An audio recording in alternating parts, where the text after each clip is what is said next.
When someone accuses you, criticizes you, or questions you in a way that feels unfair, your first instinct is probably to explain yourself, to show them the truth, to make them understand your side. That feels natural because we've been trained to believe that defending ourselves clears our name. But in reality, defending yourself does something you don't realize in the moment. It tells the other person that their words carry enough power to put you in a position where you have to prove yourself. And the moment you do that, you've stepped into the wrong role. Think about it like this. When you defend yourself, you're walking straight into a courtroom where the other person is the judge. You're handing them a gavel and saying, "Decide if I'm guilty or innocent." That doesn't sound like power. That sounds like submission. And the truth is, they never had that kind of authority to begin with. By defending yourself, you actually give them control over the conversation, even if they don't deserve it. You shift from being an equal to being someone trying to earn approval. That's why defending is dangerous. Now, this doesn't mean you shouldn't clarify when there's confusion, but clarification and defense are two completely different things. Clarification is calm, factual, and grounded in confidence. Defense, on the other hand, is reactive. It's emotional. It's you scrambling to prove your worth in someone else's eyes. And that difference matters because people don't just hear your words, they feel your energy. The moment you start defending yourself, your tone and body language reveal that you're under pressure, and that weakens your position without you realizing it. What most people don't realize is that defending yourself actually keeps the conflict alive. Imagine someone says, "You're always late," and you respond with, "No, I'm not. I was on time yesterday and the day before." Now you're arguing inside the frame they created. The focus is no longer on whether their statement is even fair. It's on whether you can disprove it. And the more energy you spend defending, the stronger their accusation looks. They don't have to work hard anymore because you've taken on all the work of proving. That's the trap. Here's the deeper problem. When you defend yourself, you're operating from a place of insecurity, even if you don't see it that way. Because if you were completely secure in who you are, their words wouldn't pull you into proving anything. Think about the strongest leaders, the most confident people you know. They don't rush to defend themselves against every comment or criticism. They stand steady. They let words bounce off them. That doesn't mean they don't care. It means they know that defending themselves is not the same thing as standing in their truth. Defending is also short-term relief, but long-term damage. In the moment, it feels good to throw back explanations or arguments because you think it sets the record straight. But later, you realize you've actually validated the other person's power. You've shown them exactly how to push your buttons and get a reaction. People remember that. And once they know they can pull you into defense mode, they'll use it against you again. So by defending, you're training people on how to control you, even if that's not your intention. The reality is this: the most powerful people don't defend themselves because they don't accept the premise that they're on trial. They know their value isn't determined by someone else's words. They know their truth doesn't require permission. And they know that defense doesn't prove strength, it proves pressure. So the next time someone comes at you with a criticism, before you rush to explain yourself, pause. Notice the pull to defend. Because the very act of defending is silently telling the other person, "You're right, I owe you proof," when in fact, you don't. Every conversation operates inside a frame. A frame is simply the perspective that sets the rules for how the conversation unfolds. Whoever controls the frame controls the direction, the tone, and the outcome. Most people don't even realize a frame exists, and because of that, they walk into someone else's frame without question. That's when arguments spiral out of control. The person who sets the frame dictates the game, and if you're not aware of it, you end up playing by rules you never agreed to in the first place. Think about a time when someone accused you of something. The moment you start explaining or defending, you've already accepted their frame that you owe them proof. They've set the terms and you've stepped inside it. That's why you feel cornered, because you're no longer in control of the direction. Controlling the frame doesn't mean being aggressive or manipulative. It means recognizing when someone is trying to box you into a role you don't belong in and having the confidence to step outside of it instead of playing along. The power of controlling the frame lies in understanding that conversations aren't just about words, they're about positioning. If someone says you're selfish, the frame is that their opinion defines your character. If you immediately say, "No, I'm not, here's why," you've accepted that their judgment matters more than your reality. But if you respond with calm presence, something as simple as, "That's an interesting way to see it," you shift the frame. You're no longer in their courtroom. You've reestablished yourself as equal, not as the accused. Frames show up everywhere, in the workplace, in relationships, even in casual conversations. For example, if a boss says, "You're not working hard enough," and you instantly start rattling off your accomplishments, you've accepted their frame of inadequacy. Instead, you could say, "Help me understand what you mean by hard enough." That question shifts the frame from accusation to clarification. You've moved from proving yourself to making them define their terms. That's control, and it shows you won't just absorb someone else's perspective without challenge. Controlling the frame also prevents escalation. When people throw accusations or sharp words, they want you to react. They want you inside their frame because that's where they feel powerful. But the moment you refuse to play that role, the energy changes. They may push harder at first, but eventually they realize you're not giving them the fuel they expect. Instead of defending, you're calmly redirecting. Instead of explaining, you're holding steady. And that stability forces the other person to adjust because frames only work when both people agree to them. It takes practice to notice frames in real time because most of us are wired to respond instantly. But once you start paying attention, you'll see them everywhere. Every time someone says, "Why are you always," or "You never," they're setting a frame. Your job isn't to prove them wrong. Your job is to decide whether you accept that frame or reshape it. Sometimes that means asking a question. Sometimes that means staying quiet. Sometimes it means calmly saying, "That's not how I see it." Each response keeps you outside their box. The key is remembering that control isn't about dominating the other person. It's about not letting them dominate you. When you control the frame, you keep your power. You keep your dignity. You keep the ability to decide how the conversation goes instead of being dragged into battles you can't win.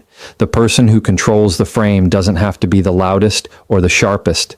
They just have to be the one who refuses to step into someone else's story and instead writes their own inside every interaction. One of the hardest skills in communication is learning how to acknowledge what someone says without feeling the need to justify yourself. Most people blur those two together. They think acknowledging is the same thing as agreeing, so they immediately go into defense mode. But acknowledgement is not agreement. It's simply showing you heard the words without stepping into the trap of proving yourself. The moment you add justification, you hand over your power. But when you stop at acknowledgement, you keep control of the conversation and protect your confidence. Let's say someone says, "You don't care about me."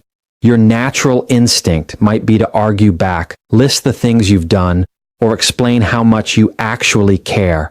That's justification. But when you do that, you've accepted their frame and placed yourself on trial. Acknowledgement sounds different. It might be as simple as, "I hear that's how you feel." Notice the shift. You're not agreeing with them. You're not defending yourself. You're simply recognizing their perspective without allowing it to define you. That's the power of acknowledgement. Acknowledgement works because it diffuses tension instead of adding fuel. When people come at you with accusations or strong emotions, they're often looking for a fight. They want you to defend because defense keeps the conflict alive. But when you acknowledge calmly, the wind comes out of their sails. They expect pushback, but instead you give presence. That pause forces them to reconsider their approach because without your justifications, they have nothing to argue against. It's like dropping the rope in a tug of war. The game stops when you refuse to pull. The biggest mistake people make is believing that if they don't justify themselves, they'll look guilty. But the opposite is true. Justification shows insecurity. It shows that the other person's words got under your skin enough to make you scramble for explanations. Acknowledgement, on the other hand, shows strength. It communicates, I'm steady, I heard you, and I don't need to prove myself. That kind of presence carries authority. It doesn't silence the other person, but it removes their power to drag you into endless explanations that never satisfy them anyway. Here's a workplace example. Your boss says, you dropped the ball on this project. A defensive, justifying response sounds like, I didn't drop the ball, I was waiting on someone else, and here's why it wasn't my fault. That only digs you deeper. An acknowledgement sounds like, I hear your concern. Can you clarify where you felt the ball was dropped? Notice the difference. You're not groveling, you're not excusing, you're opening space for clarity. You move the focus away from defense and toward understanding, which keeps the frame balanced instead of tilted against you. In personal relationships, this tool is just as powerful. When a partner or family member throws an emotional accusation, you don't win by explaining yourself into exhaustion. You win by listening without defensiveness. A simple acknowledgement, I get that you're upset, or I see that this matters to you, goes farther than a 10-minute explanation. People don't always want proof. They want to feel heard. And when you separate acknowledgement from justification, you give them that without sacrificing your dignity in the process. That's how respect is built. The discipline here is restraint. It's resisting the temptation to prove yourself right. It's knowing that acknowledgement alone is enough. It's practicing the calm confidence to let someone's words exist without feeling like you owe them an essay in response. Over time, this becomes second nature, and you'll notice people respond differently to you. The ones who used to bait you into defense won't get the same satisfaction. The ones who actually value communication will lean in, because acknowledgement without justification creates space for real conversation instead of endless battles. When someone challenges you, the default reaction is to answer. They make an accusation, you respond. They throw a question with a sharp edge, you explain. But here's the problem. Every time you answer, you step into their frame. You're now playing defense instead of holding steady. A stronger move is to replace answers with questions. Asking instead of answering changes the balance of power. It takes the pressure off you to prove yourself and places the responsibility back where it belongs, on the other person to explain their words, their assumptions, and their reasoning. Imagine someone says, "Why are you always so difficult?" The typical reaction might be to defend yourself with reasons, "I'm not difficult, you just don't understand me. I was only trying to..." That's answering, and answering traps you. A better response is to calmly ask, "What makes you say that?" That simple question shifts the focus. Instead of you scrambling to prove you're not difficult, they now have to unpack their own accusation. The conversation changes from you proving your innocence to them clarifying their position, which is where the accountability belongs. Questions have a unique power because they slow down the pace of conflict. When someone is trying to provoke, they want speed. They want a quick defensive reaction. They want to see you flustered. But a calm question interrupts that rhythm. It forces the other person to pause and think. It turns the spotlight back onto them. And in that pause, you regain control. That's why asking is not a weak move. It's one of the strongest moves you can make in communication. It shows composure, and composure always carries authority. Another example, let's say someone tells you you're not committed to this team. The knee-jerk answer is to list everything you've done, all the late nights, all the effort, but that's answering, and answering is defending. Instead, try asking, what makes you feel that way? Or, what does commitment look like to you?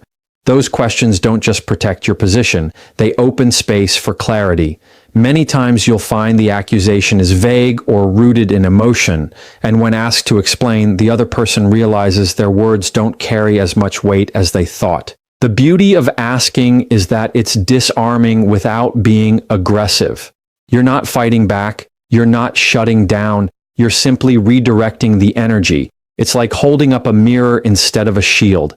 And people can't argue with a mirror. They have to face themselves. The more you practice this, the more natural it becomes. It's not about dodging responsibility. It's about refusing to carry a burden that doesn't belong to you. By asking instead of answering, you make the conversation about understanding instead of about proving. In personal situations, this approach also creates space for empathy. For example, if a partner says, "You never listen to me," instead of answering with, "That's not true, I always listen," ask, "Can you tell me a time you felt unheard?"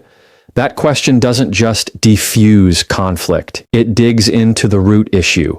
Asking shows that you're open to dialogue, but without taking on unnecessary blame. It shifts the interaction from battle to exploration, and that change can transform tense conversations into meaningful ones without you losing your grounding. This tool works because questions signal confidence. Insecure people rush to answer. Grounded people take their time and redirect with curiosity. It's not about interrogation, it's about maintaining balance. The moment you start asking instead of answering, you change the rules of the conversation. You no longer look like someone desperate to prove a point. You look like someone who isn't shaken by what's being said.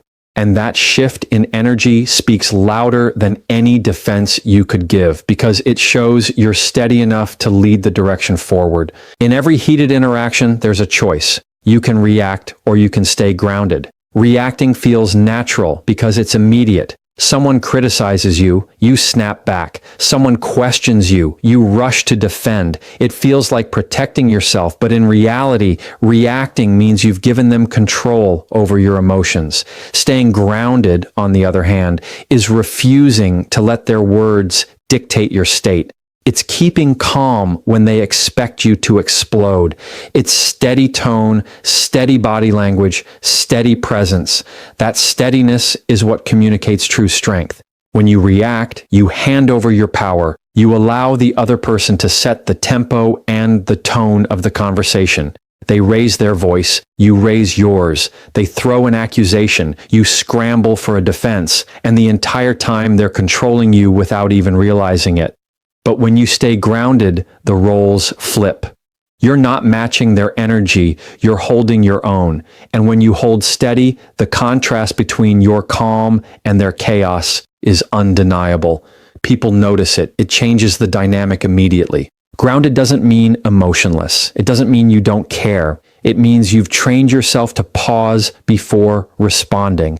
That pause is where your power lives. In that moment, you're choosing not to be pulled by someone else's storm. You're choosing to breathe, to listen, to respond in a way that reflects your values, not their provocation. Most conflicts escalate because both sides are reacting to each other like dominoes. But if one person refuses to tip over, the chain reaction ends. That person is the grounded one, and that's who holds the real authority. Here's a practical example. Someone says, "You're so irresponsible." A reactive response would be, "No, I'm not. You're the irresponsible one." That fuels the fire. A grounded response could be silence, a calm breath, or a simple, steady acknowledgement like, "I hear that's how you see it." Notice the difference? One keeps the cycle spinning, the other stops it cold. Staying grounded doesn't just protect your peace, it sets the tone for the entire interaction. It tells the other person, "I won't play your game," without ever having to say those words. The hardest part about staying grounded is that it requires self-control in moments when your emotions want to take over.